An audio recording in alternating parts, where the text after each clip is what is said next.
네, 대한민국 과학 수도 대전에서 함께합니다. 먼저 대통령님의 모두 말씀이 있겠습니다. 네, 대전 시민 여러분, 이렇게 만나뵙게 돼서 반갑습니다.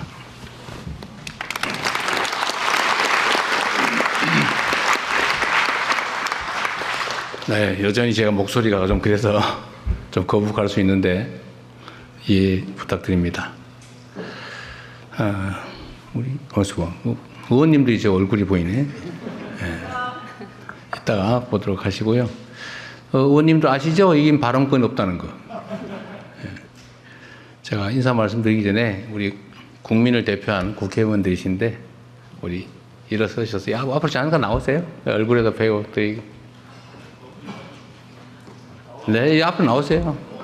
네. 우리 대전 시민님께서 우리 국회의원님들 얼굴은 다 아실 거고 다 한꺼번에 인사 한번 하십시오. 네, 박수 한번 부탁드립니다.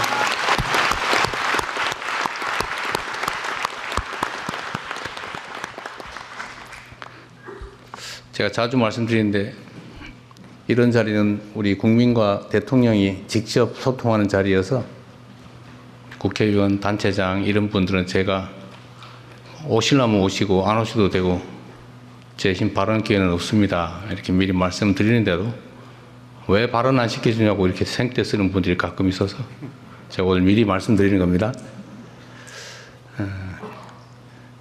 하여튼 오늘 같은 이런 자리에서 제가 정말 말씀드리고 싶은 거는 세상이 너무 힘들지 않습니까? 복잡하고 어렵고 또 위기 같기도 하고 앞으로 어떻게 사나 막막하기도 하고 우리 자식들은 앞으로 어떻게 살아가지 그런 걱정들 많이 생기지 않습니까? 이럴 때일수록 사실은 그 그룹의 리더 역할이 정말로 중요하다는 생각이 들어요.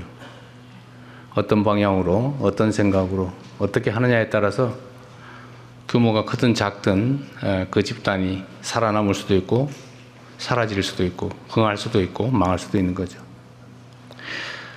저는 그런 생각을 가끔씩 해봅니다. 역사적으로 볼 때 과학 문명에 투자하고 관심 가진 국가 체제는 흥했고 과학 기술을 폄훼하거나 무시하는 체제는 망했죠.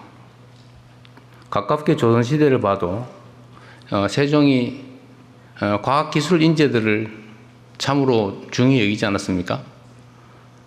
비록 신분이 낮아도 실력이 있으면 면천해 주면서까지 일을 맡겼고 정조 때도 마찬가지였던 것 같아요. 그때는 과학기술을 받아들이고 연구하려고 노력했죠. 그리고 국가정책 수행에 이를 잘 활용하려고 노력했습니다.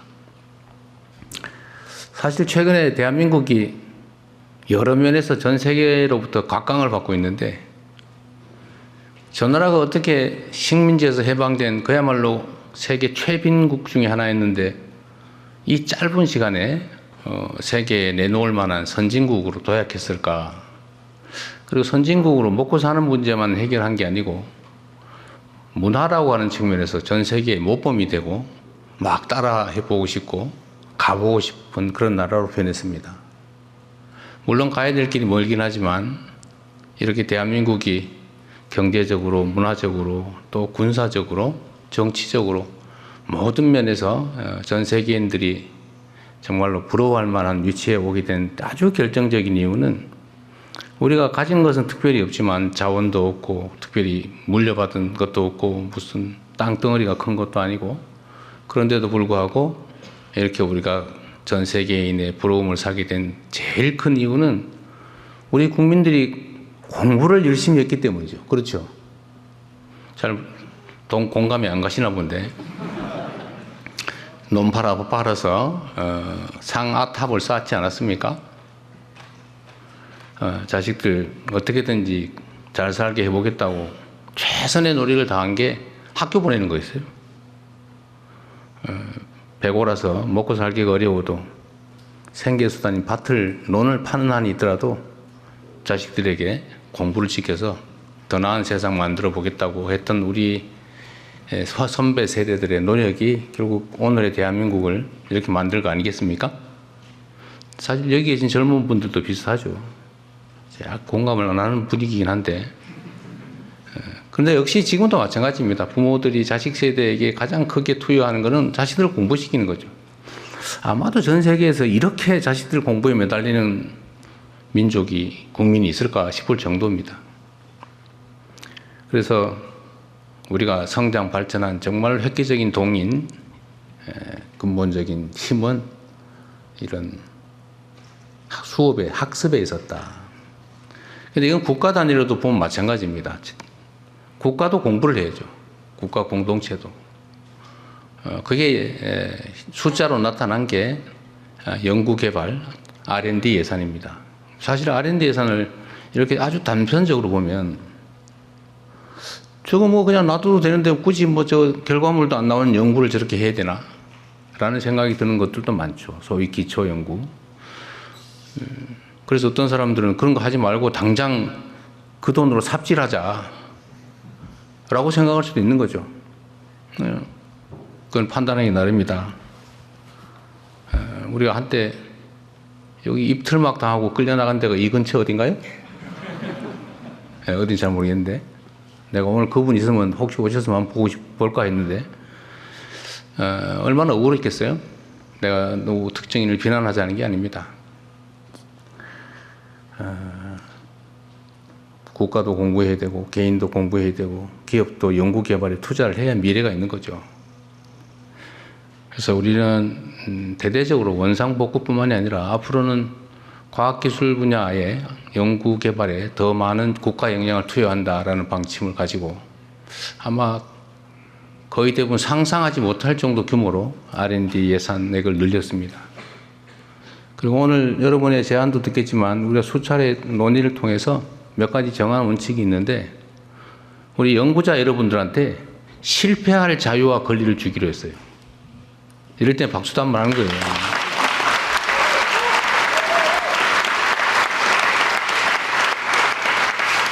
제가 연구개발에 참여하는 분들한테 들은 얘기 중에 제일 황당한 게 대한민국은 연구개발 R&D 성공률이 90%가 넘는데요. 다 성공한대요. 얼마나 훌륭합니까? 근데 가장 황당한 일이죠.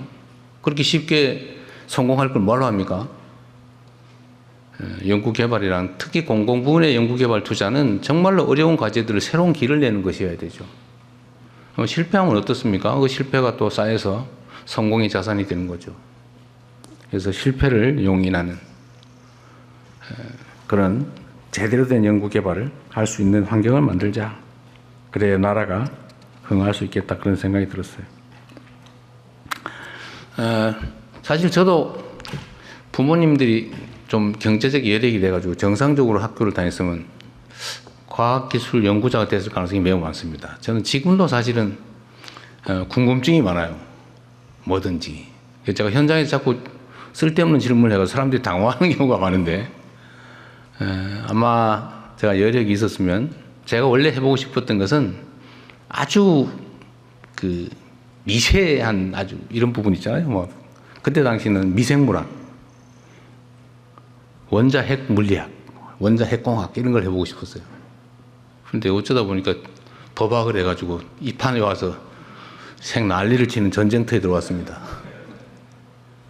뭐 이것도 또 해야 될 일 중에 하나이긴 한데 우리 대한민국의 젊은 연구자들, 과학자들 정말 희망을 가지고 국가라고 하는 커다란 언덕에 등을 기대고 스스로 하고 싶은 일들을 해 나가면서 대한민국에 새로운 희망을 만들어내기를 기대합니다.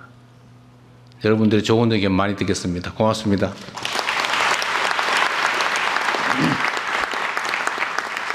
네, 대통령님 말씀 감사합니다.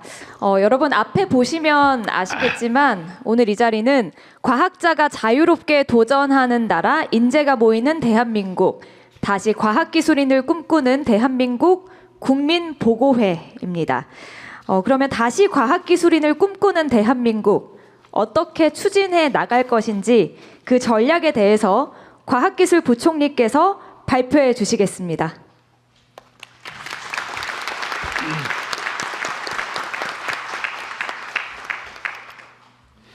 네, 안녕하세요. 부총리 겸 과학기술정보통신부 장관 백여훈입니다.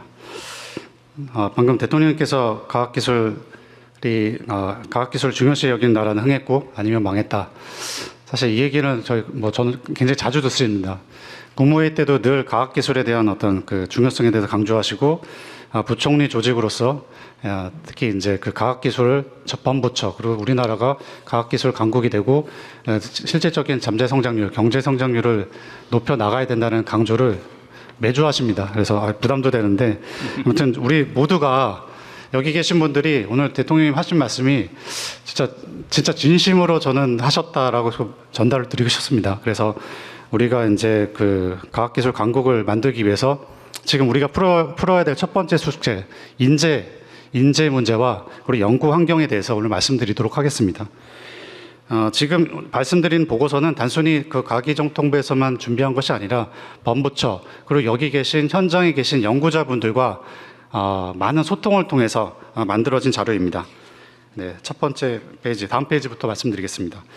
지금 세계는 미국, 중국 중심으로 기술 패권 경쟁이 격화되고 있습니다.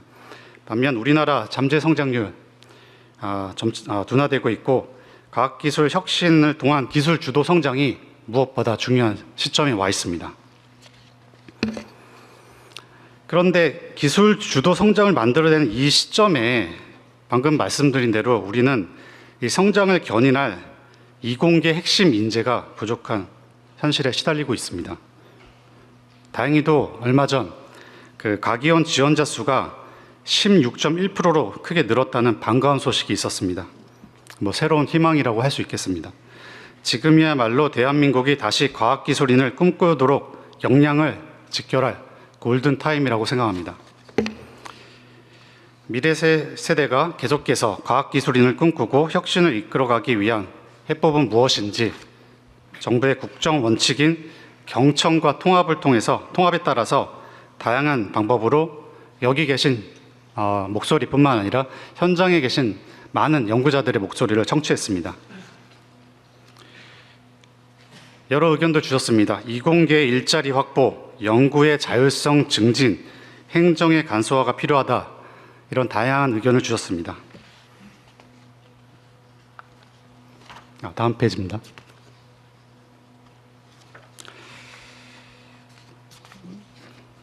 이에 따라 정부는 이러한 의견들을 모아서 우수한 인재가 모여들어 혁신을 선도하고 혁신적인 성과가 다시 우수한 인재를 유인하는 선순환 체계를 만들어 가고자 합니다. 이에 따라서 5가지 추진 과제에 대해서 오늘 말씀드리겠습니다. 먼저 핵심 인재를 체계적으로 확보하고자 하는 전략입니다. 우수한 인재들에게 영예와 자긍심을 고취하기 위해 미래 과학자의 롤모델로서 국가과학자를 제도를 신설하도록 하겠습니다.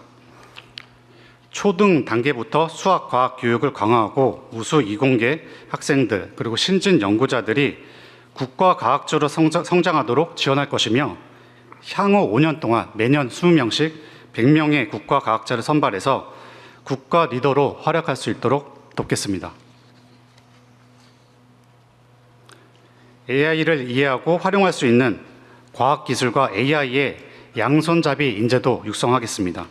지역의 AI 과학 영재학교와 과기원 간 연계를 통해서 학위 패스트트랙을 확대하고 과기원이 지역의 AX 인재 양성과 산업 혁신을 이끌어 가도록 하겠습니다. 해외 우수 인재도 적극적으로 유치하도록 하겠습니다. AI 등 첨단 과학기술 분야에서 탑티어 인재 유치를 위한 비자 제도를 확대하고 맞춤형 지원을 제공하도록 하겠습니다. 외국인 유학생들이 국내에 취업하고 정착할 수 있도록 유학생 비자 기존의 2년에서 3년으로 연장하고 영주 기아 패스트트랙도 기존에 6년 걸리던 일을 3년으로 단축하겠습니다. 두 번째, 이공계 인재들이 안정적으로 성장할 수 있는 매력적인 생태계를 만들도록 하겠습니다. 이공계 학생들이 연구와 학업을 안정적으로 이어갈 수 있도록 하고 전문 연구원의 경우 AI 등 첨단 과학기술 분야 대학원생들이 전문 연구 요원으로 우선 배정될 수 있도록 하겠으며 대학원 장학금 수혜율을 30년까지 기존의 1.3%에서 10%까지 늘리도록 하겠습니다.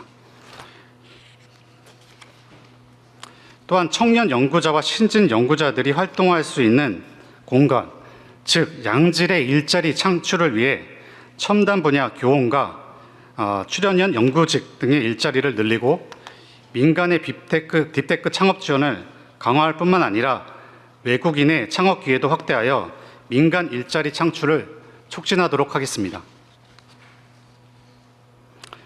그리고 기초 연구를 1.5만 개 수준으로 확대하고 연구비를 안정적으로 지원하며 역량 있는 연구자들을 정년과 관계없이 지속적으로 연구할 수 있는 기회를 제공할 수 있도록 하겠습니다.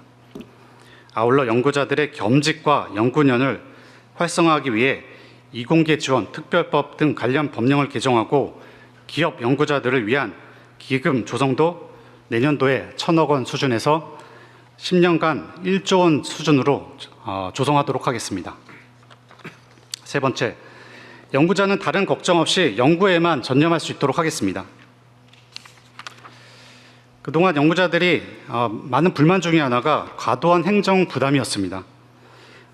다들 영수증 붙이고 제출하고 이런 데 고생들 많이 하셨는데 수시로 쓰는 연구비 사용에 있어서 불편함이 없도록 직접비는 10% 이내에서 자율적으로 사용하실 수 있고 간접비는 직접비, 인건비 중복 사용이나 간접비 총액 10% 초과 성과급 지급 등 좀 안 되는 몇 가지 항목을 제외하고 다 허용을 해드리겠습니다. 네거티브 규제 방식으로 전환해서 좀 더 행정의 편리성을 도모하도록 하겠습니다. 대신에 부정 사용 시 최대 10배까지 제재 부과금을 부과하도록 하겠습니다. 아울러 그동안에 이제 과제 제출할 때마다 거의 460여 종에 달하는 행정 서식들 이런 서류들을 제출하셨는데요. 연구자가 하나의 창구에서 행정을 처리할 수 있도록 간소화하겠습니다. 또한 연구자는 하면 연구하시는 분들은 박수도 쳐주고 그래야 되는데 별로 연구 안 하시는 분 같아요, 전부 다. 네, 감사합니다. 네. 여기 키스 부원장님은 영수증 안 붙여보셨죠? 네. 고맙습니다. 네, 더 말씀드리겠습니다. 연구자는 오직 연구에 몰입할 수 있도록 연구시별로 부담하던 행정과 장비 관리 업무는 블록 펀딩 지원을 통해서 연구기관이 스텝 사이언티스트를 채용해서 연구자가 가감히 도전할 수 있는 환경 만들겠습니다. 최고의 성과를 창출하는 혁신적인 관리 방식을 도입하기 위해 기술 환경 변화에 유연하게 대응할 수 있도록 하고 무빙 타겟 방식을 적용하겠습니다. 분야별로 최고의 민간 전문가들에게 정권을 부여하고 민간 매칭 펀드 비율 완화로 민간 기업의 적극적인 동참으로 시너지를 높이겠습니다. 또한 연구자들이 앞서 대통령께서 말씀하신 대로 과감한 도전을 장려하기 위해 쉬운 연구를 조장하는 평가 등급제는 폐지하겠습니다. 목표 달성 여부가 아닌 혁신성을 평가하고 의미 있는 실패의 가치도 인정하겠습니다. 오늘 대통령님 말씀 들으셨죠? 네.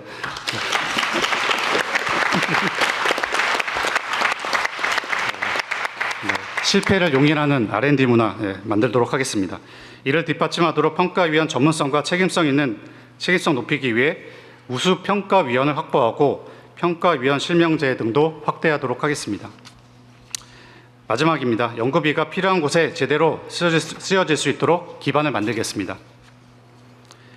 안정적이고 효율적인 R&D 투자 실현을 위해서 변동 가능성이 컸던 R&D 예산은 매년 정부 총 지출 대비 5% 수준으로 유지하고 AI 등 전략 기술 분야의 대형 산업은 기존 4년이 걸리던 연구 착수 시간을 2년까지 단축하고 예산이 적시적소에 효과적으로 배분될 수 있도록 R&D 투자 AI 시스템도 도입하겠습니다.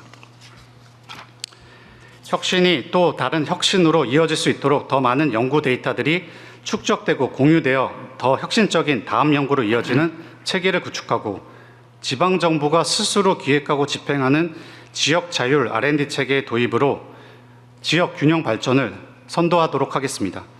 또한 지역 거점 대학이 과기원 수준의 역량을 갖추는 데 총력을 다해 지원하도록 하겠습니다.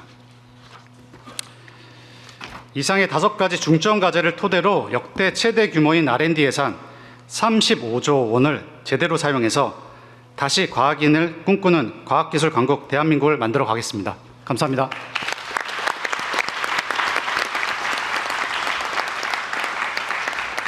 네, 말씀 감사합니다.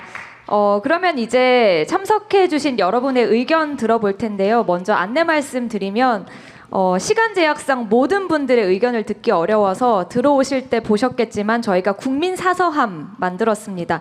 들어오실 때 넣어주신 분들도 계실 텐데 저희가 각 좌석마다 서면 의견서 양식을 다 놓아드렸거든요. 준비된 펜으로 의견 적어주셔도 되고 또 QR코드가 있습니다. 사진으로 찍으셔서 온라인으로 의견 주셔도 되겠습니다. 여러분의 소중한 의견은 모두 하나하나 검토해서 답변 드릴 수 있도록 하겠습니다.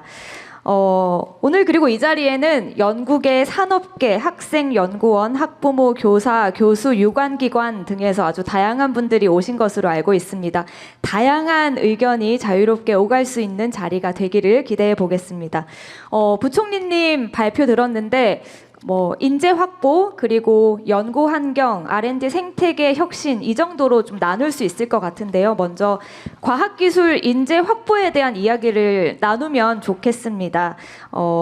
발언하고 싶으신 분들은 앉으신 자리에서 손을 들어주시고 제가 지목을 하면 일어나셔서 소속과 성함 말씀해 주시고 의견 개진해 주시면 되겠습니다. 의견 있으신 분 계실까요?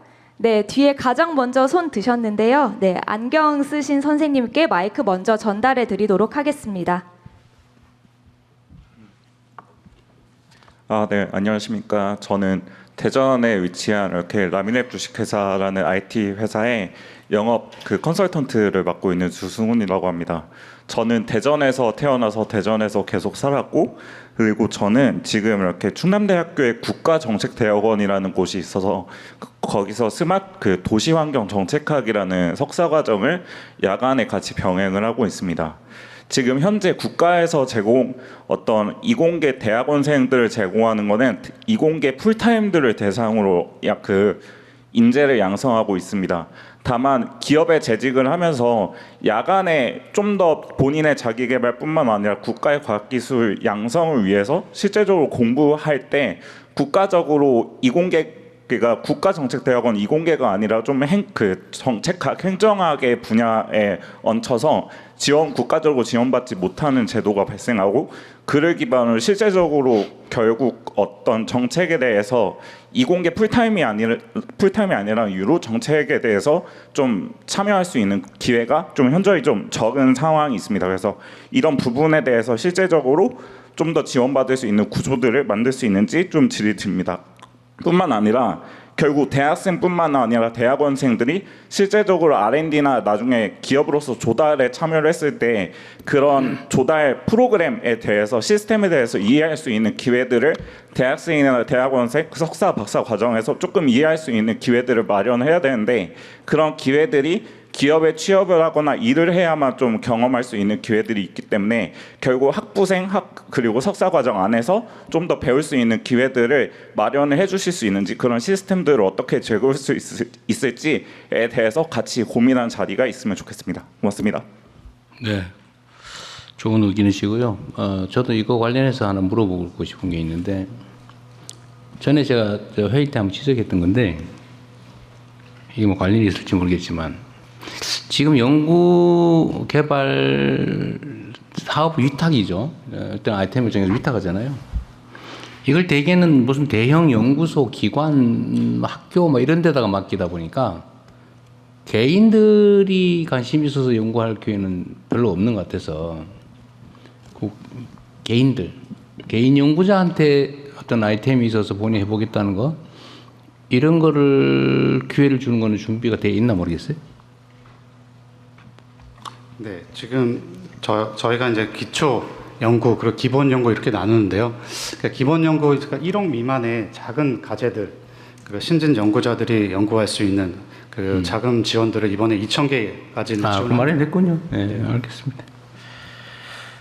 네, 이게 오늘 여기서 무슨 결정하려고 하는 건 아니니까 이제 의견을 주시고 의견을 좀 주고받는 걸로, 혹시 정부의 이 관련 정책에 이게 추가되면 좋겠다든지 또는 이건 좀 문제가 있다든지 그런 의견들을 좀 자유롭게 주시고, 가능하면 모두의 관심사인 사안들에 좀 집중해 주시고 감사합니다 뭐 이런 의례적인 얘기는 생략해도 되겠습니다. 나중에 보면 시간이 없어가지고 이제 그 얘기 꼭 하고 해야 되는데 라고 하다가 억울하다고 가슴 치면서 가시는 분들이 꽤 있어서 근데 그런 걸 줄이기 위해서는 최대한 압축해서 좀 하면 좋겠습니다. 네, 제 가까이에 그 우리나라 과학기술의 미래를 책임질 청년 연구원분들이 앉아 계신 것으로 알고 있는데 혹시 의견 없으실까요? 바로 옆에서 손을 드셔서 마이크 전달해 드리겠습니다. 안녕하세요.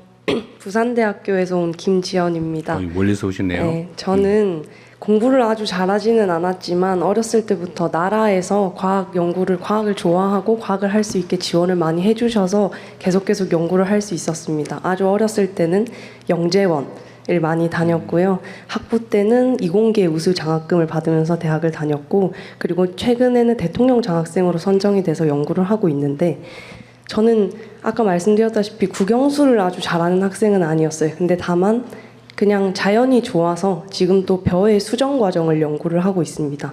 근데 지방에도 저처럼 관심 있는 분야에 대해서 아주 깊게 연구하는 연구자들이 많아요. 저뿐만 아니라 지원을 받지 못하는 학생들도 저보다 훨씬 더 깊은 과학적 탐구를 가지고 연구를 하는 사람들이 많은데 해외 학회를 가보면 정말 저런 기자재 조금만 있으면은 나도 저기에 닿을 수 있겠다라고 하는 생각이 들 때가 정말 많습니다.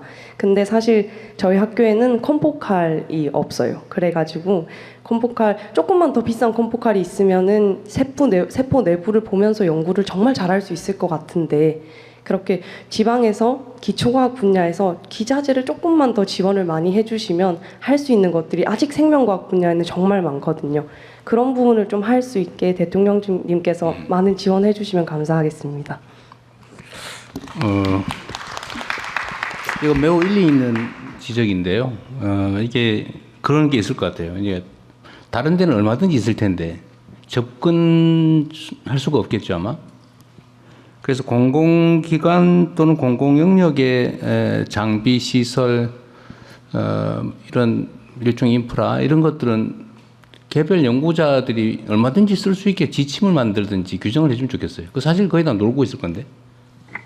네, 실제 혁신본부에서 그 학교 혹은 대형 연구기관 단위로 공동기기원을 만들도록 하고요. 그 공동기기원에 상당히 좀 개인이 사기에는 힘들지만 또 공동으로 활용할 수 있는 중요한 장비들을 함께 사용하고 신청을 해서 활용할 수 있도록 하는 이런 준비들을 하고 있습니다. 기존에 새로 만드는 것도 중요한데 기존에 있던 것을 당연히 공동으로 활용한다. 공공자산이니까요. 뭐 기업들 이런 데는 어떻게 할 수 없겠지만 연구기관이나 위탁해서 하는 뭐 이런 사업들에서는 당연히 있는 장비 시설을 이용할 수 있어야 될 것 같아요. 그거 얘기 나온 김에 예를 들면 개별 연구 공모 이런 것도 당연히 있겠죠. 예. 어쨌든 저런 개별 연구하시는 분들한테 아이템 제공받아가지고 좀 아이디어가 기발한 게 있을 텐데. 제가 알고 있기로는 그 국가 공동시설로 나노팹, 모아팹 사업이라는 게 있습니다. 그래서 물론 그거는 이제 개인 연구자가 접근해서 신청을 하셔야 되는 거고 연구 책임자가 이제 선정이라는 과정을 거쳐야 되기 때문에 모두가 혜택이 되진 않고 있는데 그래도 지금 말씀하신 그런 부분들은 접근할 수 있는 게 전혀 없지는 않아서 좀 홍보가 더 돼야 될 것 같습니다. 그래서 우리 하정우 수석이 또 해야 될 일인데 이런데 인공지능 검색 시스템이 필요하다고요. 그냥 물어보면 탁 찾아줘야지. 그거 자기가 찾으러 다녀야 됩니까? 내가 이거 뭐 커터가 필요한데 이거 어디서 구할 수 있냐? 공짜로 쉽게 쓸 수 있는데 알려줘라. 그럼 바로 착 알려줘야 되는 거 아니에요, 그죠? 예. 준비하겠습니다.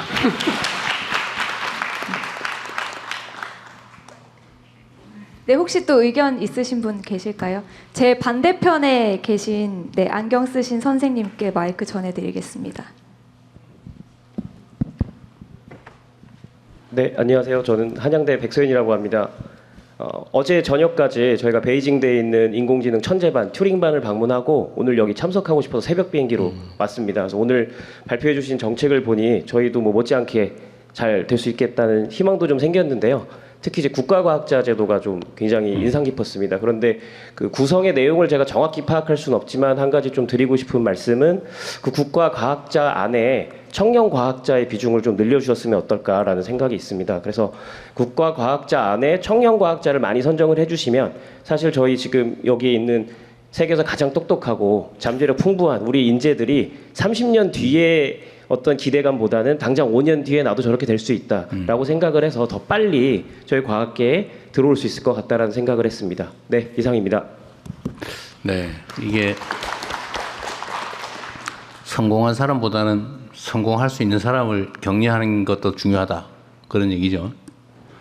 근데 뭐 혹시 뭐 이쪽 준비하는 주최 측하고 짜고 하신 거 아니죠? 이게 하정우 수석이 전에 국가과학자 제도를 만들었는데 이게 주로는 성공한 원로들 이런 사람을 예우하고 또 계속 연구 활동하게 하기 위해서 하자고 기한을 했는데 이게 지금 젊은 박사급 연구자들도 가능성이 있으면 지원을 좀 해주자, 명예도 주고 지원도 해주고 그러자는 얘기를 대통령이 약속을 해라. 지금 저한테 지금 미리 줬어요. 짜고 했나 했더니 그건 아니군요. 일리 있는 지적인 것 같아요. 요거는 말씀하신 것처럼 젊은 과학자들도 예산 지원 받아가면서 평생 예를 들면 국가과학자라는 어쨌든 명예도 받고 책임감 있게 국가를 위해서 공동체를 위해서 연구에 평생 전념할 수 있게 해주는 거 중요할 것 같습니다. 그러다가 뭐 이 사람이 좀 이상하게 변해가지고 이상하다 그러면 탈락시키면 되니까. 그 시스템을 하나 만드시고요. 좀 확대해 보기로 하시죠. 네, 준비하겠습니다. 이미 성공한 사람에 더하기 우수한 젊은 인재들도 기회를 주는 걸로. 대신에 이걸 좀 하면 좋겠어요.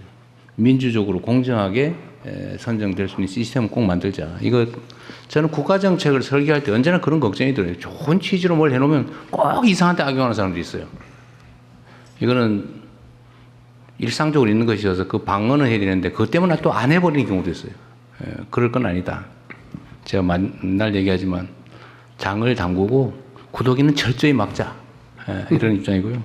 그래서 내가 하나 더 우리 과기부 부총리 발제하신 것 중에 우리가 이제 연구비 사용에 대해서 자꾸 행정적 통제를 안 하는 방향으로 바꾸잖아요. 근데 뭐 얼마까지는 쓰고 그냥 썼음 이렇게만 써라. 영수증 이런 거 필요 없고. 그럼 또 이걸 또 악용하는 사람도 있어요. 또 네거티브 제도로 하면 요거 말고는 다 써도 된다 이렇게 하면 뭐 조작을 하거나 이런 경우가 있을 수 있잖아요. 근데 이게 이제 국민들 입장에서는 그 부정한 사례가 많지 않은데 보통은 저는 그런 믿음이 있거든요. 우리 국민들께서 예를 들면 뭐 공직사회가 썩었다 부패했다 해도 제가 보기로는 거의 대부분은 정말 열심히 성실하게 부정부패하지 않고 일 잘해요. 근데 그중에 꼭 소수가 있어요. 이걸 악용하는. 그 연못에 물 흐리는 미꾸라지들처럼 다들 정말 자기 역할 잘하는데 이런 소수가 있습니다. 그래서 이 소수를 어떻게 처리할 거냐.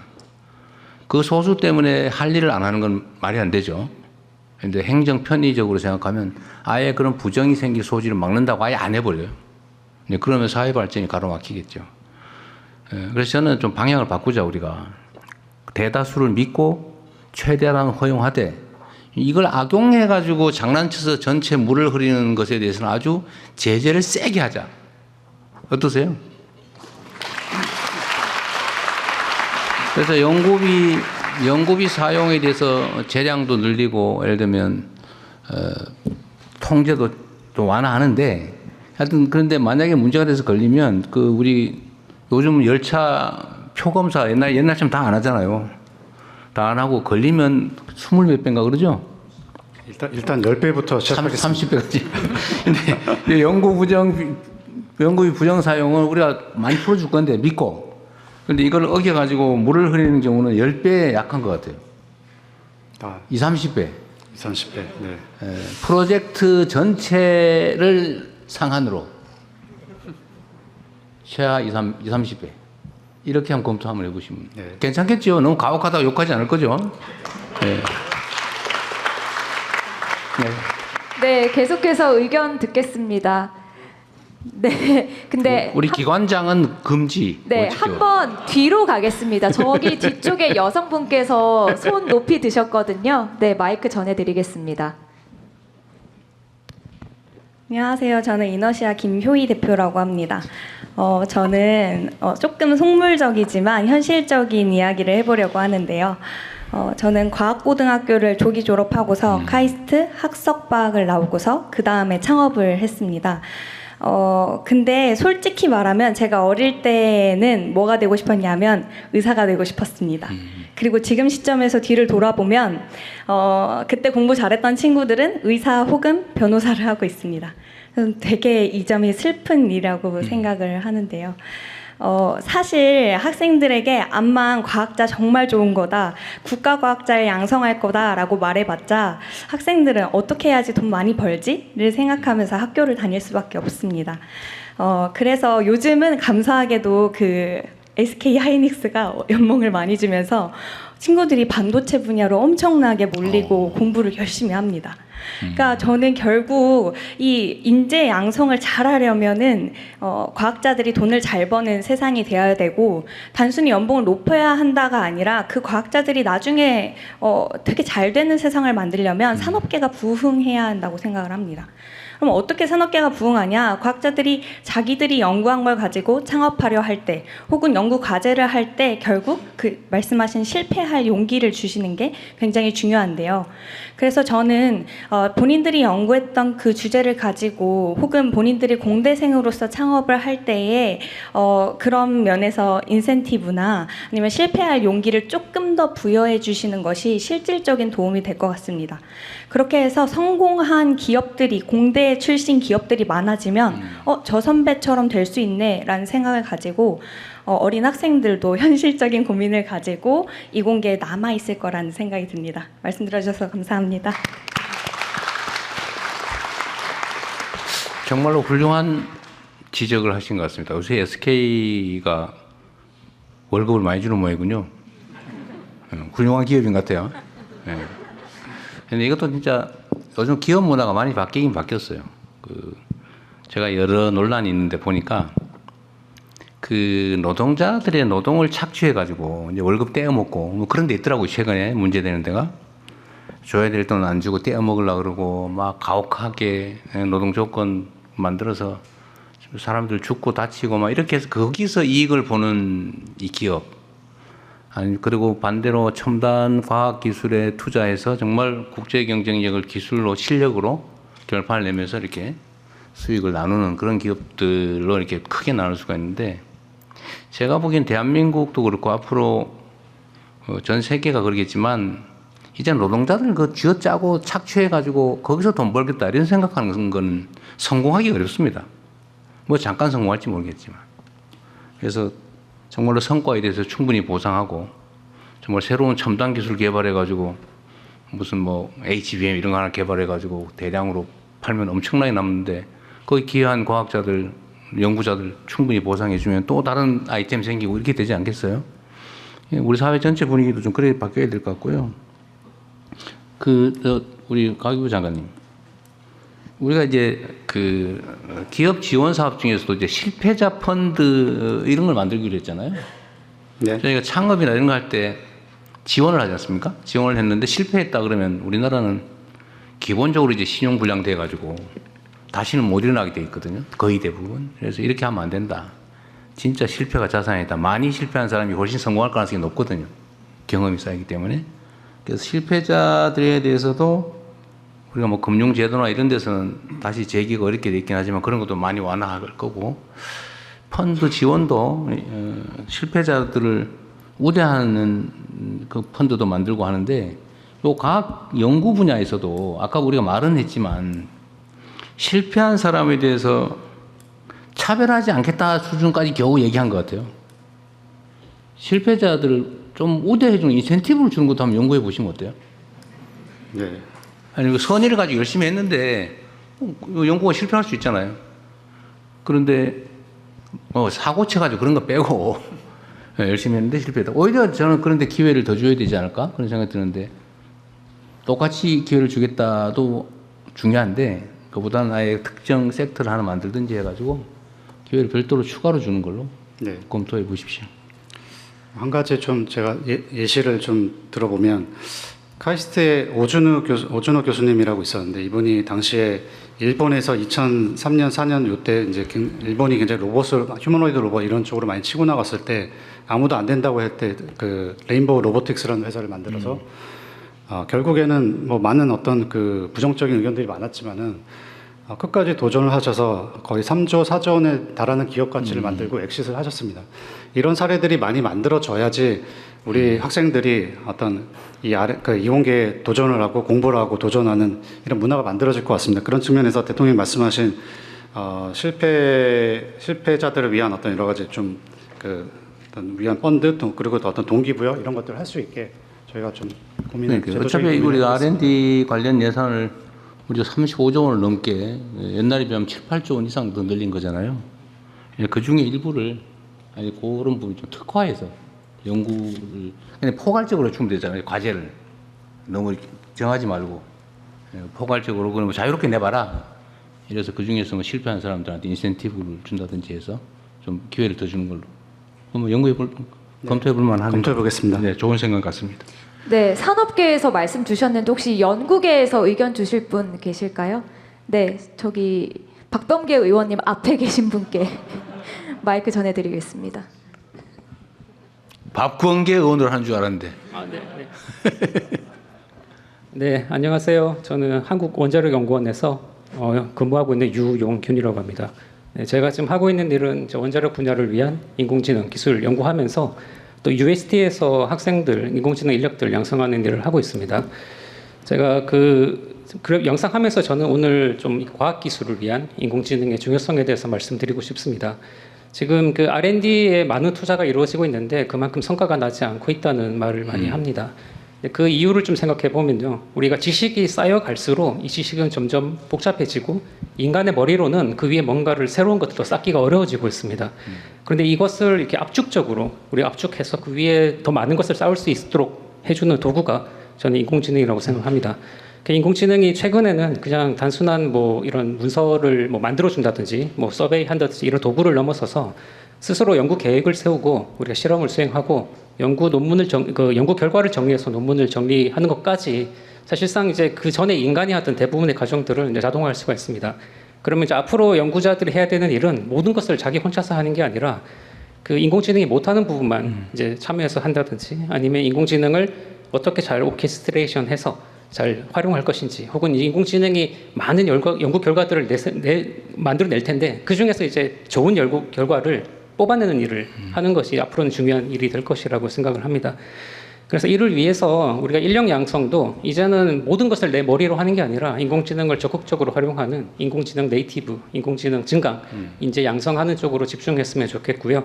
그리고 이 산업계에서도 그러니까 인공지능 우리나라가 잘하고 있는 뭐 제조업이라든지 이런 뭐 바이오라든지 원자력이라든지 이런 우리나라가 잘하고 있는 분야에 특화된 인공지능 모델을 만들고 저는 개인적으로 이제 제 연구소에서 컴퓨터를 딱 켜면은 인공지능 에이전트가 딱 떠서 오늘 이런 이제 조사를 했고 이런 연구가 좋을 것 같습니다. 이런 걸 제안해주는 시스템이 꼭 있으면 좋겠습니다.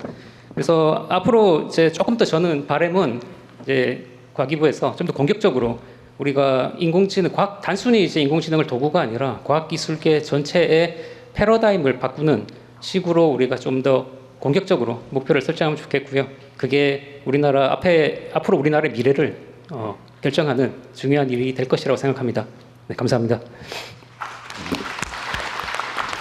네, 사실 이번 말씀은 우리가 지금 사실 걱정되는 측면도 하나 있긴 해요. 그래서 지금 한 2, 3년 사이에 인공지능 기술이 너무 발전하면서 사실 연구개발 분야의 리서치나 이런 부분들은 옛날로 치면 뭐 대학원생 뭐 이런 데 시키던 일이 전부 다 인공지능으로 사실 감당하면 엄청나게 많이 커버할 수 있을 것 같아요. 그러면은 정말 뛰어난 소수의 연구자들 상위 고급 연구자 기획하고 이런 말고 중간 연구자들 자리가 없어지는 거 아니냐 이런 걱정들도 많이 하죠. 사실은 실제 하죠.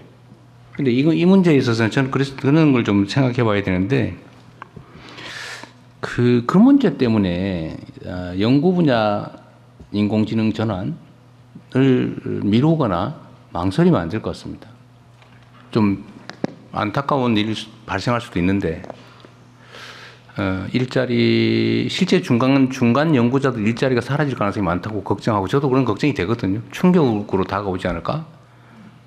근데 그 대비하고 그걸 넘어서야 되겠죠 우리가. 네, 그에 대한 의견을 한번 어떻게 잡고 있는지 한번 말씀 간단하게 해주십시오. 네, 지난번에 대수부 때 한번 동일한 말씀을 네. 주셨었고요. AI 시대의 과학 기술 연구란 패러다임이 굉장히 많이 바뀔 거기 때문에 그러면은 이제 연구자들은 어떻게 AI 연구를 해야 하는가? 기존의 주니어들이 하던 연구들을 인공지능이 대체할 텐데 그러면은 연구 기획, 실행, 평가 단계 모든 것들을 인공지능을 가능하게 해서 넣어야 되는 게 아닌가라고 요청을 주셨고 거기에 대한 어떤 패러다임 변화 준비는 AI 전략위원회에서 과학 AI 분과에서 논의를 하고 있고 또 요거를 내년에 400억 정도 예산을 잡아서 과학 AI 연구를 하기 위한 사업을 또 별도로 만들어 두었습니다. 그래서 이런 전반적인 과학 연구 개발 단계에서의 완전히 연구하는 방법의 변화와 관련된 여러 가지 제도적인 것들, 도구적인 것들, 그리고 지원하는 이런 부분들, 그리고 필요하면은 연구자들이 새롭게 연구하는 방법에 대한 교육까지를 풀 패키지로 별도 이렇게 소개드리고 관련된 사업이라든가 이런 부분들을 말씀드릴 수 있는 자리를 만들도록 하겠습니다. 그건 정말 중요한 일인 것 같아요. R&D를 위한 R&D, 연구 개발을 위한 인공지능 연구, 그걸 또 학습하는 거 이게 정말 중요할 것 같습니다. 잘 준비해 주시고요. 네. 네, 저희가 그 인재 확보 중심으로 이야기를 했는데 그러면 자연스럽게 그 R&D 생태계 그리고 연구 환경 혁신 쪽으로 좀 더 자유롭게 이야기를 들어보도록 하겠습니다. 의견 주실 분 계실까요? 네, 여기 제 가까이에 계신 네, 선생님께 마이크 전해드리겠습니다. 예, 기회를 주셔서 감사합니다. 예. 저는 R&D 생태계의 이 선순환 구조의 이 건강하게 만드는 선순환 구조의 가장 큰 문제는 그러니까 산학연의 이 선순환 구조가 잘 돌아가야 된다고 생각하는데요. 특히 학교나 정부 출연 연구소는 어떻게 보면 공공의 개념이 강하고 산은 사적인 개념이 강하다 보니까 연구 개발이나 기술 개발이 이게 좀 충돌이 되는 부분이 많이 생깁니다. 이 영역이 조금 다르다 보니까.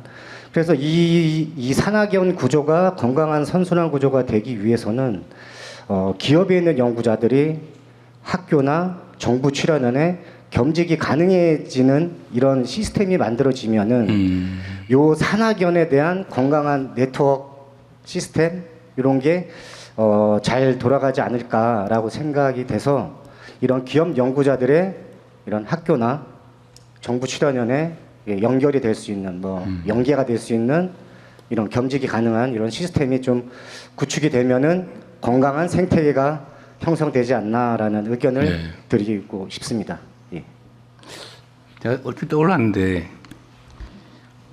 연구기관 학교에 산 쪽이 예를 들면 참여하는 거, 예를 들면 회사의 기술 담당 전무가 어디 대덕 연구원 어디에 그 연구에 참여한다. 이거 괜찮을 것 같아요, 그죠?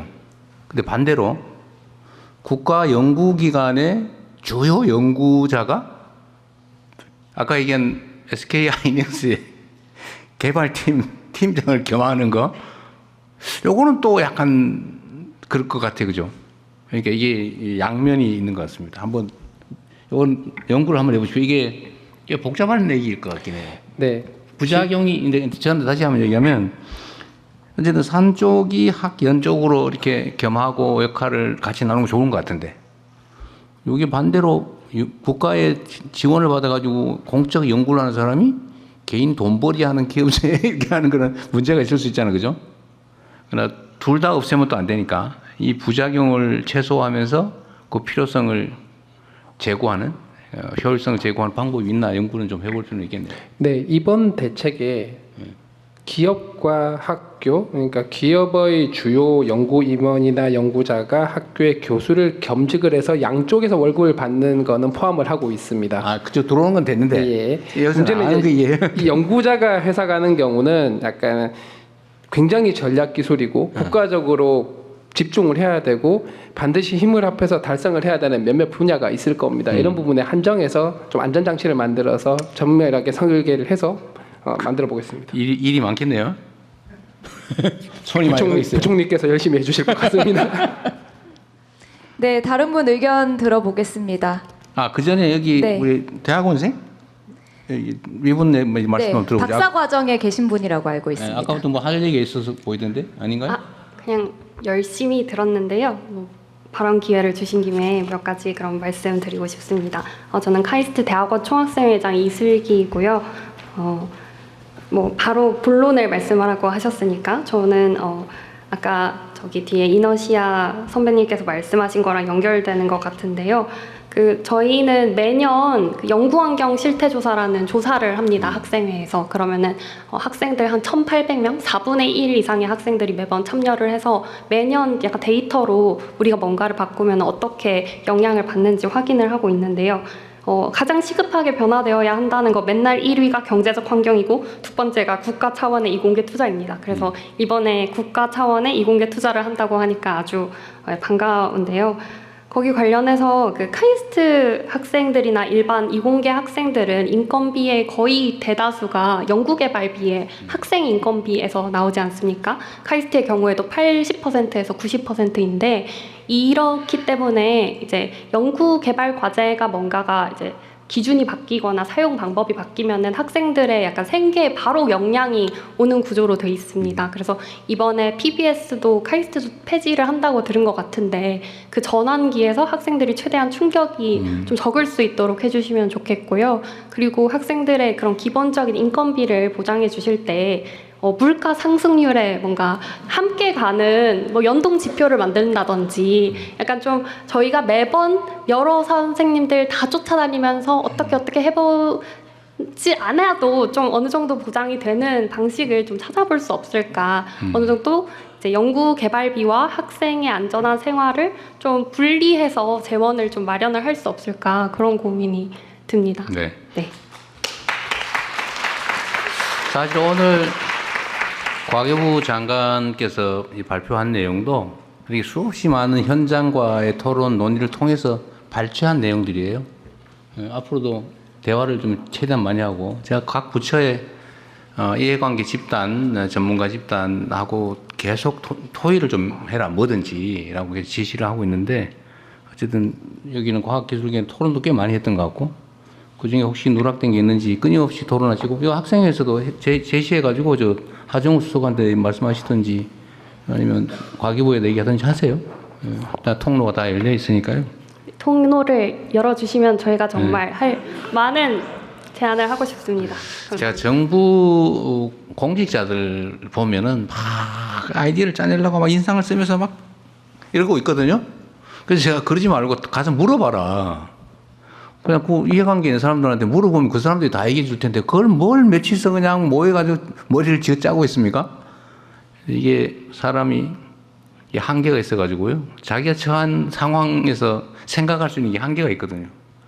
행정 서비스는 쳐다보고 있는 이 국민 대중이 원하는 걸 해주는 건데 거기다 물어보면 될 거를 굳이 안 물어보고 책상에 모여가지고 막 고민하고 있어요. 근데 우리 과기부는 안 그러죠? 현장 목소리를 너무 많이 듣다 보니까 오히려 헷갈려요. 카이스트 한국과학기술 같은 경우는 사실은 상대적으로 지원이 많이 그렇죠. 하고 있습니다. 대학원생들이나 이제 스타이펜드도 그렇고 사실은 많은 지방에 있는 학교들이 이런 뭐 장학금이나 여러 가지 대학원생들 지원하는 이런 그 비중이 굉장히 좀 상대적으로 좀 낮은 편입니다. 그래서 지금 교육부랑 저희가 논의하고 있는 것이 일반 대학들도 과기원 정도 수준의 지원이 될 수 있도록 기존에 이제 과기원 제도를 일반 대학원에 전파하는 이런 노력들을 같이 논의를 좀 하고 있습니다. 그래서 지금 물론 4대 과기원도 부족한 부분들, 뭐 장학금들, 뭐 여러 가지 뭐 연구 생활비들 지원하는 것들 아까 발표드린 대로 늘려 나가는 부분 포함해서 네. 균형 발전이 될 수 있게 종합적으로 잘 검토하도록 하겠습니다. 네. 그 우리 이슬기 총학생장님 말씀 속에서도 들어 있는데 현실적으로 학생들이나 이 중간 연구 참여자들 그 인공지능으로 소위 리서치나 연구 보전하기 대체되는 것에 대한 두려움이 있죠. 네, 네, 많이 있습니다. 그래서 이번에 학생들끼리 TF도 꾸려서 이런 이야기도 좀 설문도 받아보자고 하고 있고요. 극복책은 뭐예요? 토의해본 결과 거기에 대한 뭐 어떻게 해결하자는 거에 대한 얘기를 해봤을 거 아니에요. 그러니까 그 중에 공감 가는 거 있으면 한번 얘기해 보세요. 그거를 논의장 자체가 없다는 게 일단 가장 큰 문제였습니다. 일단 학생들도 모이고 이제 교수님들도 모여야 되고요. 각 분야마다 사용하는 방식도 전혀 다르고 그래서 일단은 우리가 어디까지 AI를 쓸 거냐, 뭐 연구, 뭐 리터러처 리뷰까지는 AI로 그냥 돌려도 되지 않냐 하는 학생이 있고요. 그게 연구자의 기본인데 그걸 하면 어떡하냐 이런 학생들부터 다 연결이 되어 있어서 저는 사실 그 각 레벨에 이런 비전이 있으면은 이제 사람들이 신뢰나 어떤 믿음이 가야지 함께 빨리 굴러갈 거 아닙니까? 그걸 할 때 많은 대화 창구를 마련도 해주시고 학교 차원에서도 이걸 좀 체계적으로 정리해서 다시 올릴 수 있게끔 도움을 주시면 좋을 것 같습니다. 저는 그런 생각이 들었는데 너무 제가 단순한지는 모르겠지만 전에는 뭐 미적분 뭐 막 계산해가지고 뭐 함수 거치고 막 해서 다 손으로 했잖아요. 연구할 때. 근데 어느 날 이 전자계산기가 나왔잖아요. 네. 그럼 전에는 막 이거 막 수학 계산 잘하는 사람 안 틀리고 이 사람들이 중요한 연구 보조자였을 것 같은데 이제 전자계산기가 나왔으니까 그 사람들 일이 없어졌을 것처럼 생각되지만 그러나 그건 또 하나의 도구로 쓰면서 역할을 또 하잖아요. 그래서 이 연구 분야 인공지능 전환 문제도 시간이 문제지. 결국은 대안이 나올 텐데 누가 조금이라도 빨리 그 발굴하냐에 달려 있지 않을까 싶어요. 그래서 중간 연구자들이 중간이 비어버리는 이 문제에 대해서는 정부 차원에서도 예를 들면 그들에게 새로운 연구 주제를 주든지 아니면 그걸 좀 더 잘하는 사람이 또 있을 거 아니에요. 저도 이게 가끔씩 누구한테 뭐한테 물어보는데 이거 순 틀리더라고 그거. 요새 안 믿어 제가 잘. 꼭 검증을 해봐요. 내가 인용했다가 한번 망신당할 뻔한 일이 있어가지고. 네, 감히 말씀하십시오. 발언 기회를 좀 얻도록 하겠습니다. 방금 전에 또 사실 말씀 꺼내시기 전에 그 카이스트 포함해서 또 지역의 일반 대학보다 이제 상황이 좋은 편이고 그래서 이제 지역에도 이렇게 자립할 수 있는 걸 해주신다고 말씀하셔서 이게 타이밍이다 생각했는데 이제 바로 또 넘어가셔서 제가 좀 그 말씀하신 거 포함해서 좀 의견을 말씀드리도록 하겠습니다. 아까부터 이제 저희가 전체적으로 AI라고 하는 대전환이 이제 기술에서 주제이고 하는 건 이제 전체 저희 과학 분야에서 다 적용할 수 있는 부분이라서 상당 부분 받아들이고 있습니다. 이게 새로운 것이지만 모두 받아들이고 있는 부분인데 이 해결하는 말씀하신 그 걱정 부분은 어떻게 보면 도구이기 때문에 저희가 인간이 도구를 사용하는 부분이니까 이 새로운 도구를 또 활용하면서 연구에 더 결과를 낼 수 있을 거라. 저는 이제 중간 연구자라는 그런 표현보다는 저희가 이 환경에 적응을 빨리 할 수 있을 거라고 생각이 됩니다.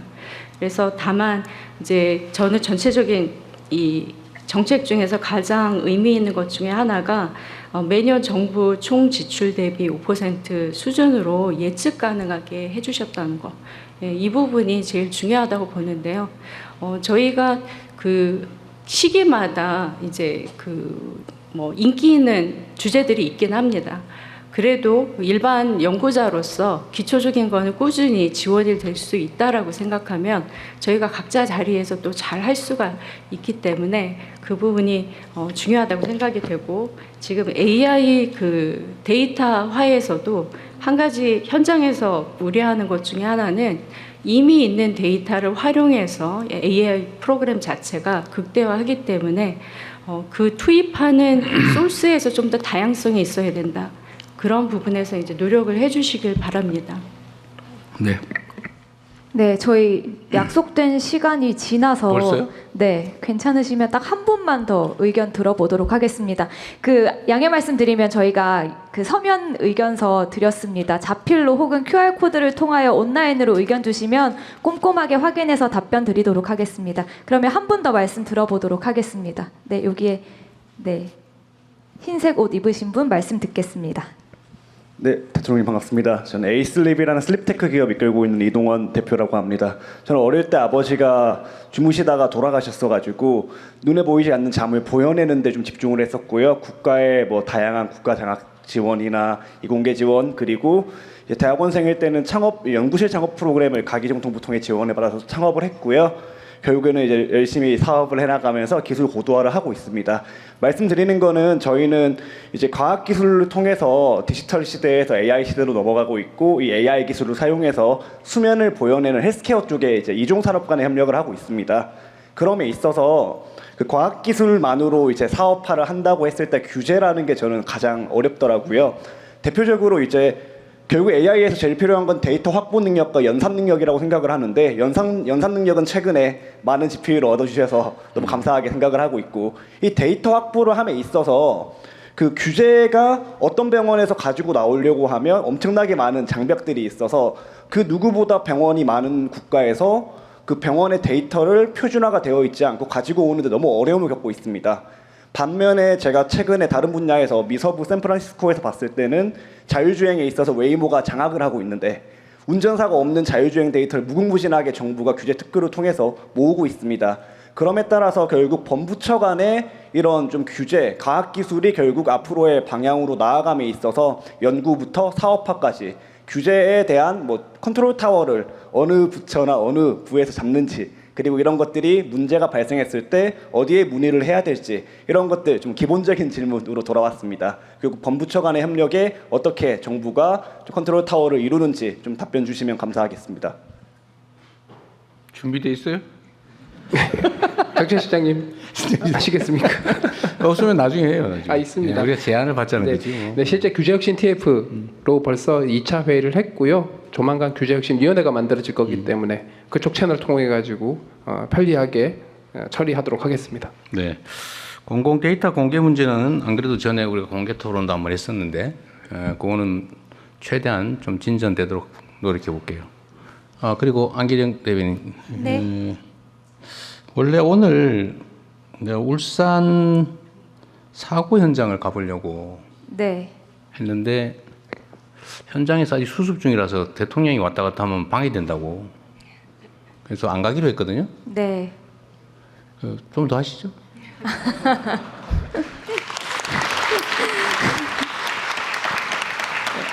네, 알겠습니다. 그러면 좀 뒤쪽에 의견 듣겠습니다. 네, 거기 여성분께서 손 드셨거든요. 안경 쓰시고 황정화 의원님 뒤에 계신 분입니다. 네. 네, 감사합니다. 네, 서울대학교 이윤경입니다. 저는 올해 2월에 박사를 졸업하고 이제 학계에서 연구계로 막 들어서는 입장에 있는데요. 연구 생태계 관련해서 말씀을 해주셔서 얘기를 드리면은 그 경제적인 상황을 언급해 주셨지만, 아까 돈을 뭐 많이 버는 사회 이런 것이 물론 필요하겠지만. 제 동료들 중에서 특히나 미국 동부나 이렇게 생활비가 비싼 곳에 포스닥 박사후 연구원을 나가 있는 분들 같은 경우에는 실제로는 거기에서 생활비나 이런 것들을 빼고 나면 오히려 본인 돈을 들여서 더 연구를 해야 되는 입장이 많습니다.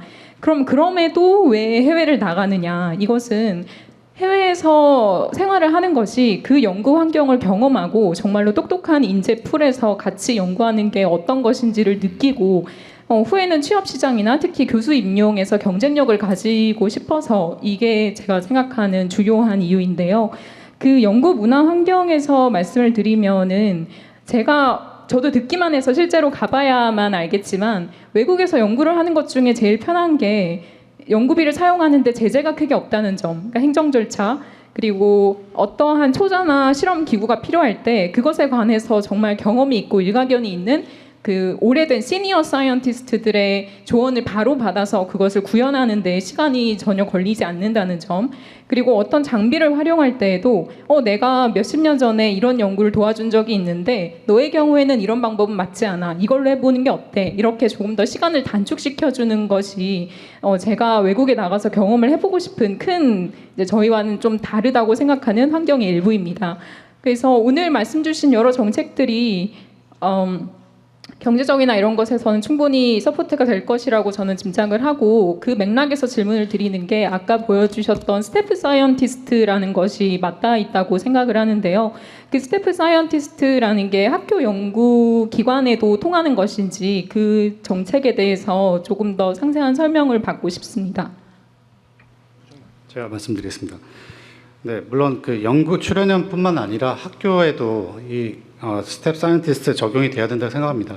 실제 많은 연구자들이 저희가 이제 현장 인터뷰하면서 느꼈던 것들은 생각보다 많이 행정 업무에 시간을 많이 쓰고 있었습니다. 이 부분을 최대한 줄이고 이런 어떤 행정 그리고 이제 과학 기술을 이제 이해하고 지원할 수 있는 이런 스텝 사이언티스트가 사실 그 학교 차원 그리고 출연연 차원에서 있어야 될 것 같습니다. 그래서 그 지원을 통해서 연구에 온전히 몰입할 수 있는 환경 만들도록 하겠습니다. 네, 추가적으로 조금만 보충 설명드리자면 특히 장비를 많이 써야 되는 연구 분야가 있습니다. 근데 이 장비라고 하는 것도 오래 써본 분들은 경험이 많아가지고 이제 실제 연구하시는 분들은 장비 신경 덜 쓰고 연구에만 집중할 수 있으면 되는데, 우리나라는 소위 말하는 이 스텝 사이언티스트 분들이 사실상 비정규적이죠. 과제에서 인건비가 나오면은 유지가 되다가 과제 끝나면 이분들은 사실상 굉장히 힘들어집니다. 그래서 출연 연구기관이나 어떤 대학의 블록펀드 형식으로 이분들이 안정적으로 이런 스텝 사이언티스트로서의 역할을 할 수 있는 형태로 지원을 해드리게 되면 이분들의 도움을 받아가지고 연구가 혁신적으로 일어날 수 있다라는 지역 현장에서 굉장히 많은 어떤 조언을 받았습니다. 그래서 그 부분이 이번 사업에 녹아 들어가 있다, 이렇게 생각하시면 됩니다. 네, 혹시 우리 청년 연구원분들은 하실 말씀 없으신가요? 매우 만족스러워서 말을 안 하죠. 네, 뒤에 손 드셨는데 마이크 드리겠습니다. 네, 안녕하세요. 네, 저는 카이스트 항공우주공학과 박사과정 재학 중인 하루나라고 합니다. 저는 처음으로 이제 17년도에 대한민국 정부 조정 받아서 이제 그 학사, 석사 그리고 지금 박사 과정 하고 있는데, 이 모든 단계를 올라가면서 이제 주변에 있는 외국인 연구자들의 그 필요성과 그리고 그 관심이 있는 그리고 중요하다고 생각하는 모든 것들이 다 달라지더라고요. 제가 석사 때는 이제 뭐 비자 어떻게 이제 연장할 수 있는지에 대한 고민을 많이 했는데, 이제 박사로 올라오면서 이제 기원자 이제 학생들이 되게 많더라고요.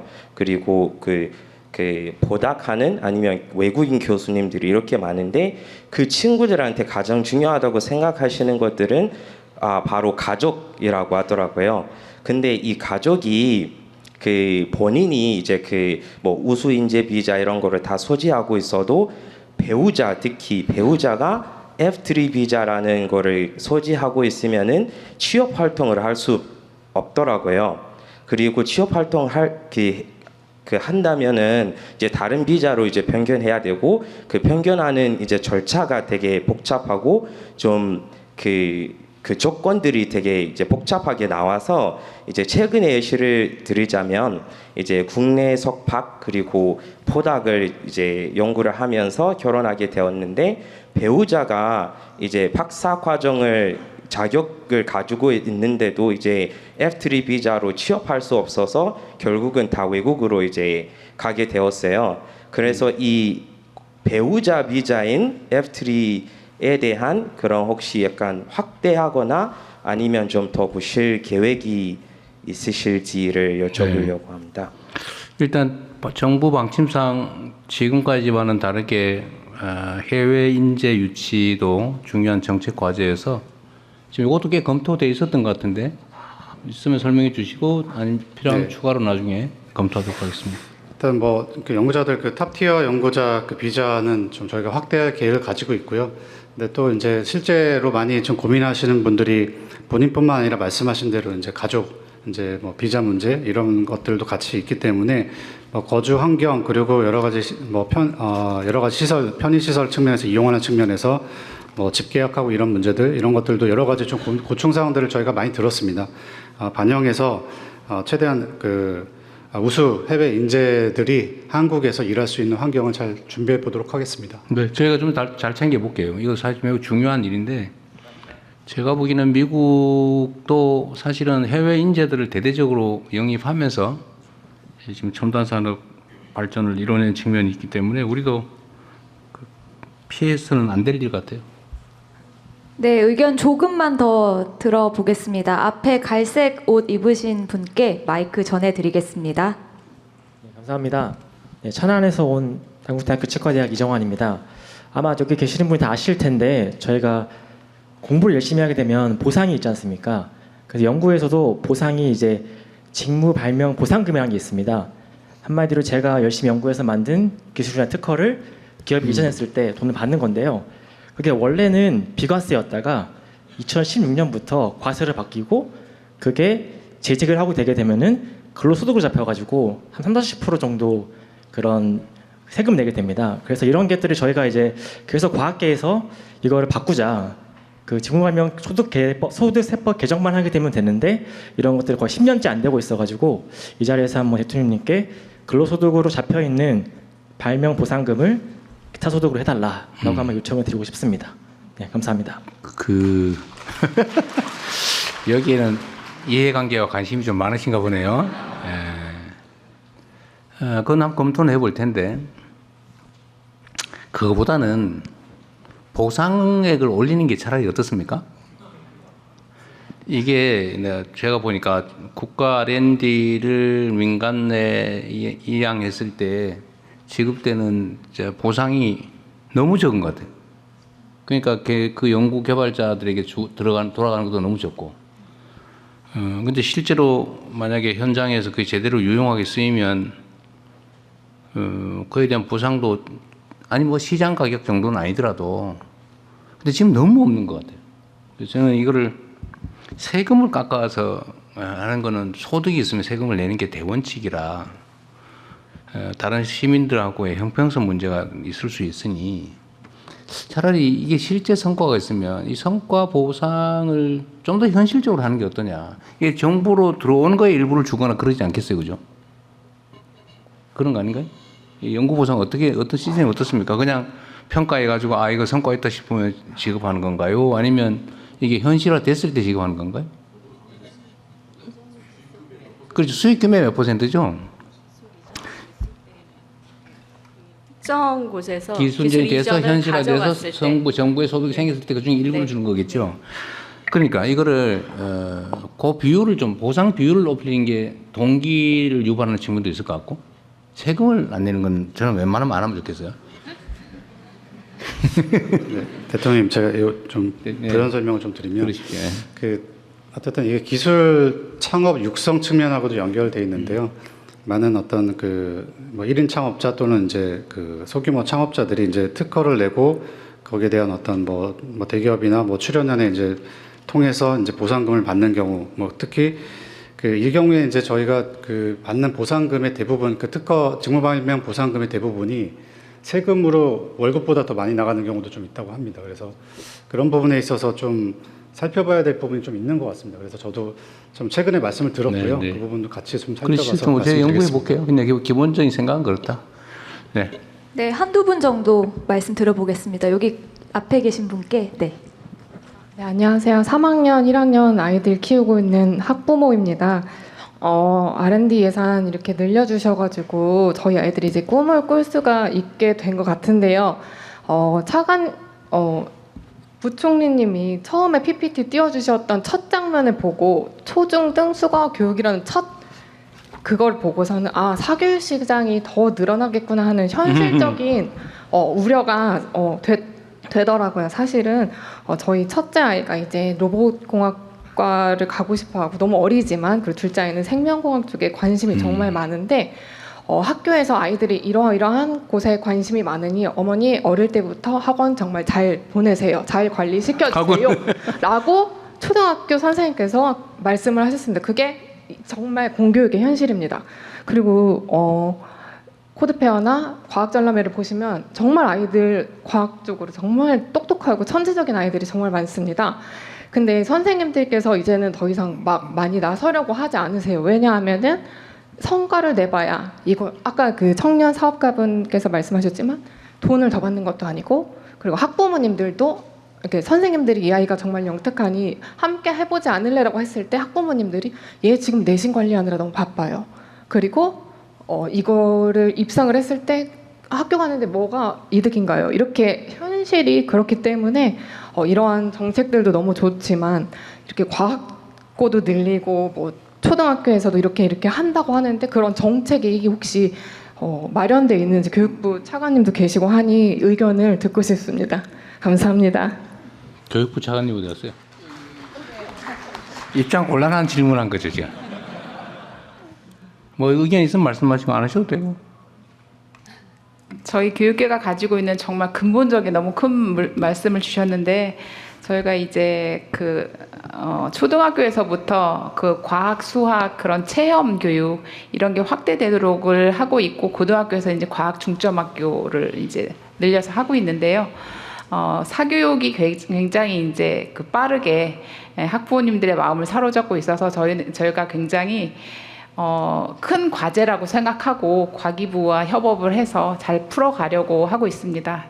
깊이 고민해 보겠습니다. 네. 지금 앞부분 페이지에 있는 지역 AI 과학 영재학교 확대나 지역 과기원 AS 혁신 허브의 문제는 우리가 국가 전체적으로도 이 문제에 집중하겠지만 대한민국의 현재 제일 심각한 문제가 어쨌든 수도권 집중이죠.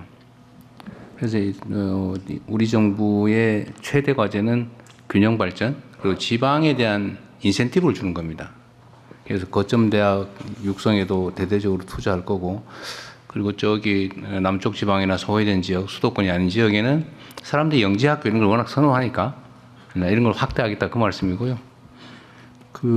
어머님 말씀하신 내용 중에 길게 봤을 때, 내가 과학자가 됐을 때 내가 피곤한 인생을 살게 되지는 않는다. 내 실력과 역량에 따라서 충분히 보상받고 인정받는 삶을 살 수 있다, 이렇게 믿어져야 되잖아요.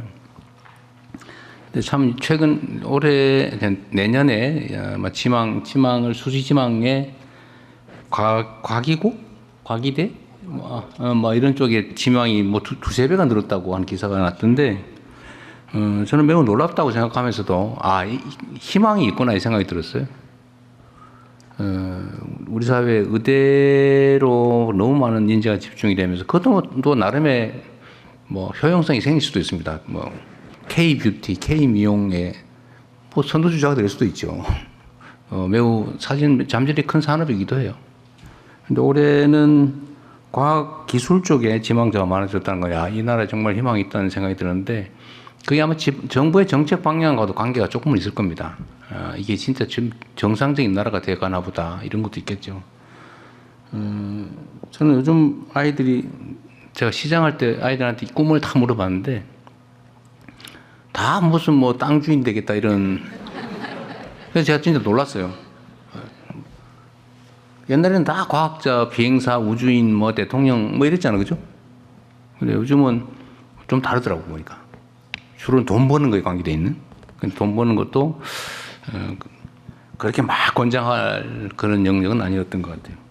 그래서 좀 방향을 바꾸는데 국가 영향을 대대적으로 투여할 생각입니다. 그래서 전체를 좀 방향을 틀어놓으면 쉽게 안 돌아가거든요. 물론 법 제도화도 해야 되고, 그다음 의지도 보여줘야 되고, 우리 사회 시스템도 그렇게 좀 구조적으로 안정적으로 바꿔놔야 이제 실력 있는 사람이 존중받는 사회가 되겠구나. 과학기술을 열심히 공부하면은 그게 길이 생기는구나. 성공할 길이 생기고 존중받는구나. 이렇게 만들어 보려고 합니다. 시간이 좀 더 있으니까요. 좀만 더 하십시오. 여기까지 왔는데 말도 못하고 얼마나 억울하겠어요. 네, 그러면 저쪽에 손 높이 드신 분께 마이크 전해드리겠습니다. 네, 안녕하세요. 저는 연세대학교에서 연구 교수로 연구를 하고 있는 김태영이라고 합니다. 거시적인 관점에서 너무 많은 좋은 이야기들을 해주셔서 저는 아까 배경훈 장관님께서 그 소개했던 프레젠테이션에서 그 비전인 교원이니까 제가 전인 교원을 많이 이렇게 늘리고자 한다라고 하셨는데, 다 아시다시피 지금 저희가 출산율이 굉장히 낮고 학생이 줄어드는 이런 환경에서 여기 현실적으로 어떻게 늘릴 수 있을지에 대해서 궁금하고요. 그리고 두 번째로는 가제를 평가하는 사람 6,000명 정도를 이렇게 만들겠다, 그런 직책을 만들겠다라고 했는데 그게 현실적으로 가능한지도 궁금하게 됩니다. 답변 드리겠습니다. 일단 지금 저희가 지금 고민을 많이 하고 있는 부분이 이제 포닥하고 이제 비전임 교원들이 충분히 대우를 받고 연구할 수 있는 환경을 만드는 게 중요하다고 생각합니다. 그래서 왜냐하면 전임 교원 대비 비전임 교원의 수가 거의 뭐 동등한 정도 수준의 어떤 숫자에 육박합니다. 그렇기 때문에 비전임 교원들, 이들이 결국 미래 과학기술의 또 중요한 어떤 인재들이니까 이들을 위한 일자리 창출, 뭐 이게 전임 교원이 될 수도 있겠고요. 뭐 연구 출연연이나 이런 데로 어떤 뭐 진출이 될 수도 있겠고, 이런 측면에서의 어떤 정규직 뭐 교원이든 연구자로서의 어떤 기회를 정부가 좀 계속 찾고 발굴하고 만들겠다라는 말씀을 좀 드렸던 거고요. 그를 위한 어떤 만약 학교에서 이런 전임 교원을 늘리기 위해서 재정적인 부담이 있다면 그런 부분들 저희가 이제 지원할 부분들 좀 찾겠다, 이렇게 좀 봐주시면 될 것 같습니다. 그리고 평가위원회에 대한 부분, 여기 계신 분들은 다 좀 공감하시는 문제일 겁니다. 좋은 어떤 평가위원들 셋업이 가능하냐, 모든 과제마다 이게 신뢰할 수 있는 평가를 우리가 받은 것이 맞냐, 그런 부분에 있어서는 일단은 가급적이면 투명성, 이제 실명제, 평가위원 실명제도 말씀드리고 있는데, 가급적이면 투명하게, 그리고 그 평가 내용을 최대한 공개하고, 그리고 이제 평가위원도 사실 이게 저희가 필요에 따라서 평가위원들을 소집하는 게 아니라 그 해당 분야의 어떤 전문가들을 풀을 저희가 잘 세팅을 하고 그분들과 계속 교류하고, 어떻게 보면 한 10%, 20% 정도는 전담 평가위원을 좀 구성해 보고자 합니다. 이런 어떤 노력들을 통해서 평가의 어떤 공정성 그리고 전문성을 한번 높여 나가도록 해보겠습니다. 대체적으로 이 연구 결과들은 무슨 군사 보안이나 이런 것이 해당이 되지 않으면 공개해도 되는 거잖아요, 그죠? 그리고 기본적으로 국가가 비용을 들여서 연구한 결과는 우리 국민 모두의 것이기 때문에 누구나 쓸 수 있게 공개해야 될 것 같거든요. 그래서 저는 만약에 이것도 사실 잘 안 되고 있는데 데이터 공개해야 되잖아요. 연구 결과도 그냥 국민들이 다 판단할 수 있게 그 전부 공개됐다. 예를 들면 이번에 평가를 하게 됐는데 올해 평가 대상은 이거다. 그리고 전부 다 데이터로 공개를 하고, 그걸 가지고 심심한 사람은 챗GPT에다 물어보든지, 이제 이렇게 객관적인 검증은 아니죠. 객관적으로 다시 재평가될 수 있다고 생각되면 평가위원들도 최대한 중립적이고 객관적으로 하려고 노력하지 않겠어요, 그죠? 그래서 저는 이게 모든 문제의 근본은 비공개, 불투명성에서 나온다고 보는데, 이 평가도 대상도 공개하고 평가 과정도 공개하고 평가 결과도 공개하고 이렇게 하면 별로 문제 없을 것 같아요. 네, 가급적 모든 과정을 좀 공개하고 네, 공개하는 걸 원칙, 투명하게, 공정하게. 네, 그리고 양해해 주시면 충남대 교수님 그리고 그 이슬기 학생회장님 모두 발언하셨는데 옆에 연구계, 그리고 산업계 준비된 게 있는데 못 하고 있군요. 대표하신 분들 오셨는데 말씀 못 들어본 것 같아서 한 말씀씩 좀 짧게 부탁드리겠습니다.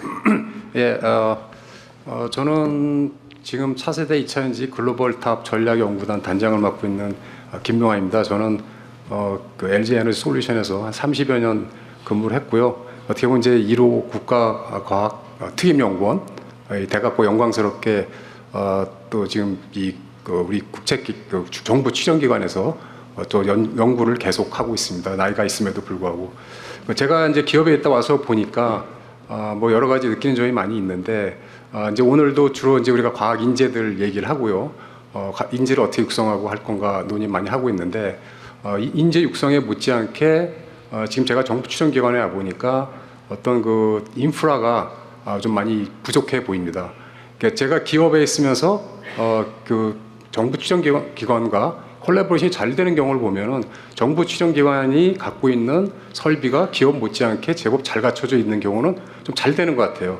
근데 그렇지 못한 경우에는 기업에서 바라볼 때 필요한 기업에서 얻고자 하는 데이터들을 만들 수 있는 이런 인프라가 출연기관이 충분치 않으면 출연기관에 있는 데이터들을 사실 인정하기가 좀 어렵거든요. 그러다 보니까 커뮤니케이션 하는 것도 어려운데 저는 이번에 인재 이것도 중요하지만 각 출연기관이 과연 우리 현재 나라가 성장하고 있고 우리가 앞으로 지향하고 있는 과학기술 5대 강국 이런 거에 걸맞게 우리 인프라들을 출연기관이 잘 갖추고 있는지도 한번 점검을 해서 잘 되고 있는 부분도 있지만 안 되고 있는 부분이 더 많은 것 같은데요. 그런 부분에 대해서 좀 별도로 인프라에다가 별도로 좀 투자를 해야 되지 않나.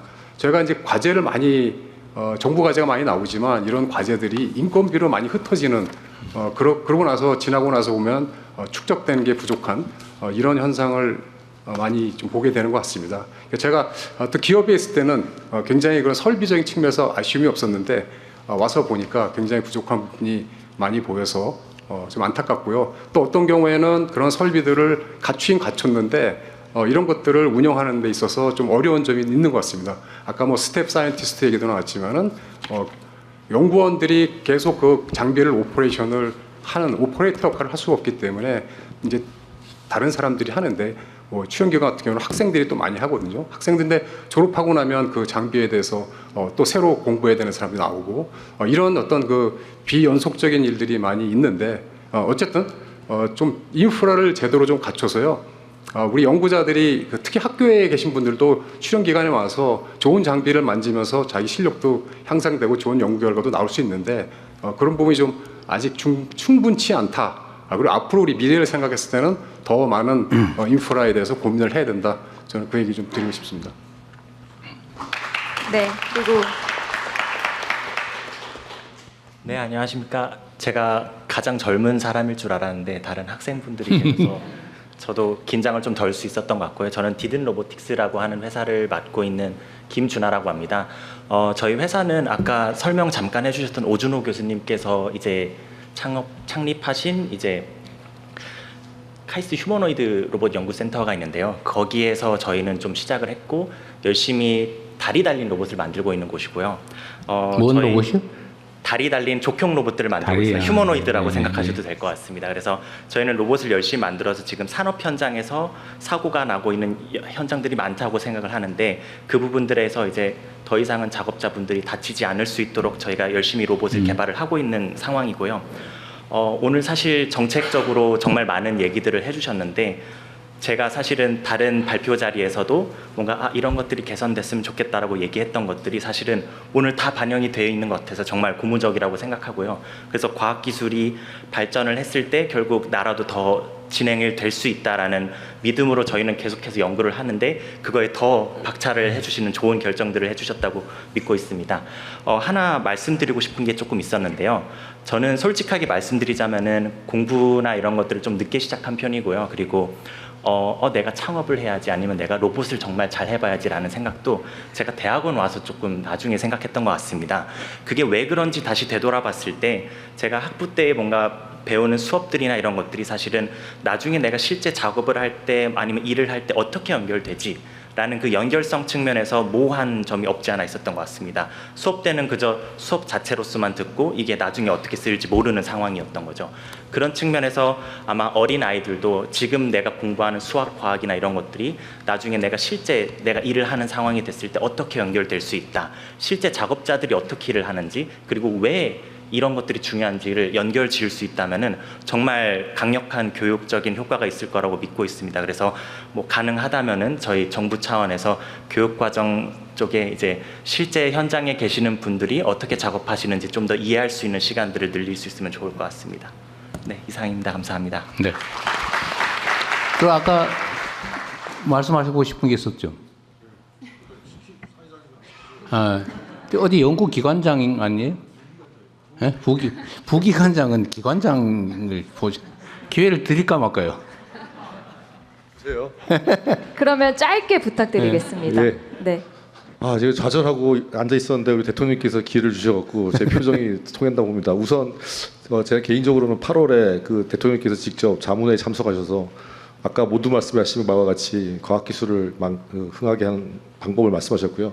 저는 시간 관계상 제가 원래 말씀드리려고 한 것이 오늘 그 인재 양성과 그 R&D 생태계 혁신 이 부분을 좀 관통하는 핵심 메시지가 좀 빠지지 않았나.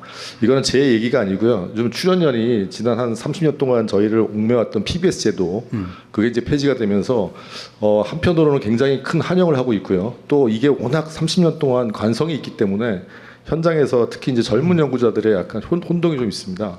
그래서 제가 기억을 더듬어 보면 자문회의 때 우리 대통령께서 뭐라고 말씀하셨냐면은 연구자가 임무를 완수하기 위해서 몰입하는 가장 큰 동의는 결국 경제적 이익이다 하고 말씀하신 것 같은데요. 그럼 제가 무슨 말 하실지 좀 이해되실 겁니다. 그래서 오늘 굉장히 많은 조언 나왔는데요. 물론 재정 상태가 어렵겠지만요. 우리 교수님들과 그다음에 우리 여기 과학기술에 계시는 분들 처우를 좀 생각해 주시면은 더 열심히 할 수 있을 것 같고요. 이거는 제가 그 현장의 목소리를 전달하는 거고 제가 좀 제안 드리고 싶은 거는요. 저희 아까 우리 산학연 네트워크를 말씀하셨는데 제가 쭉 다니면서 보면 대통령도 아시겠지만 저희가 요즘 AI라든가 양자라든가 세계적으로 정말 치열한 기술 경쟁 시대에 있습니다.